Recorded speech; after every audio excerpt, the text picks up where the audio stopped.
Hello dear students, welcome back to my channel physics SPC. Alternating current का एक question in a series LR circuit with XL बराबर R, power factor is P1 if the capacitor of capacitance C with XC equal to XL is added to the circuit, the power factor P2, the ratio of P1 P2। Solution देखो, हमारे पास पहले एक LR circuit है, इसे किसी AC source से जोड़ दिया है आपका ऐसे। ये आर है, इसका एक्सएल ओम रेजिस्टेंस है, इसका आर। और इस वाले सर्किट के लिए उसने दे रखा है कि XL is equal to R है।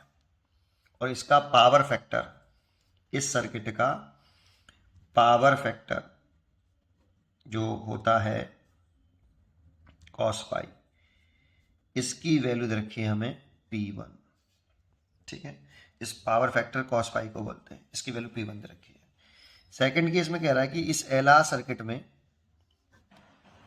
एक CV जोड़ दिया है बेटा, ये R है, ये XL और ये XC, कैपेसिटर जोड़ दिया। और इस तरह से जोड़ा है कि आपका XL और XC इसमें बराबर हो जाए। तो इस सर्किट का जो पावर फैक्टर है, that means cos phi dash कह देता हूं, इसकी वैल्यू उसने P2 दे रखी है।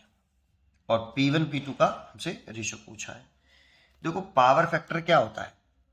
पावर फैक्टर जो होता है कॉस फाई, इसकी वैल्यू होती है हमेशा R/Z। और इस सर्किट का अगर हम Z लिखें इंपिडेंस, तो रूट के अंदर R² प्लस XL का स्क्वायर। और XL और R इस जगह पे हमें गिवन है इक्वल है, तो XL और R इक्वल है, तो मैंने लिख दिया R² plus R², that means R√2।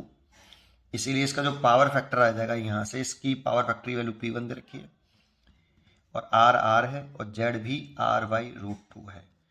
तो पावर फैक्टर P1 जो आया वो 1/√2 आया पहले वाले सर्किट का।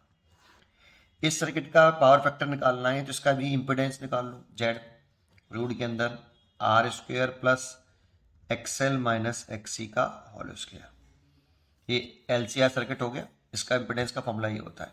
XL और R बराबर है, और XL और XC बराबर है, तो ये देखो ये 0 हो जाएगा, तो Z हो जाएगा R। ये एक्चुअल में XL XC बराबर, तो ये रेजोनेंस सर्किट हो गया आपका, सीरीज रेजोनेंस सर्किट। और सीरीज रेजोनेंस सर्किट में Z जो होता है वो मिनिमम होता है और R के बराबर होता है। XL XC कैंसिल हो गया, Z बराबर R आ गया। इस वाले केस में कॉस फाई डैश निकालें, दैट मीन्स पावर फैक्टर निकालें, ये भी R/Z ही होता है। लेकिन इसका जो R है वो तो R ही है, लेकिन जो Z है वो R के बराबर है, तो R से R कटेगा। इसको उसने P2 बोला है, तो 1 हो गया, पावर फैक्टर हो गया 1। रेजोनेंस वाले केस में जब रेजोनेंस सर्किट होता है पावर फैक्टर 1 होता है। अगर डायरेक्टली याद होता है तो इतना करना तो नहीं पड़ता। रेशियो पूछ रहा है P1/P2 का, तो इसका 1/√2 है, इसका 1 है, तो 1/√2 रेशियो हो गया। इसीलिए इसकी चॉइस हो गई B। पढ़ते रहिए और खुश रहिए।